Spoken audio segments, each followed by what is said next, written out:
আমার বাতিজা ভুল করে ভুল মানুষের সঙ্গে জীবনটারেই সাজাতে চেয়েছিল, কিন্তু সাজানো জীবনটা নষ্ট হয়ে গেছে। আমরা তার মুখে শুনতে চাই। ওরে ভুল করে আমি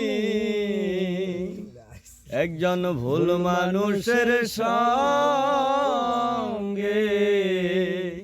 জীবনটারে সাজাতে চাইলাম, না জেনে না বুঝে তারে ভালোবাসিলাম আমি, না জেনে না বুঝে তারে ভালোবাসিলাম। ওরে সাজাইতে পারলাম না জীবন সুখের সমতুল্য, এ জীবনে পেলাম শুধু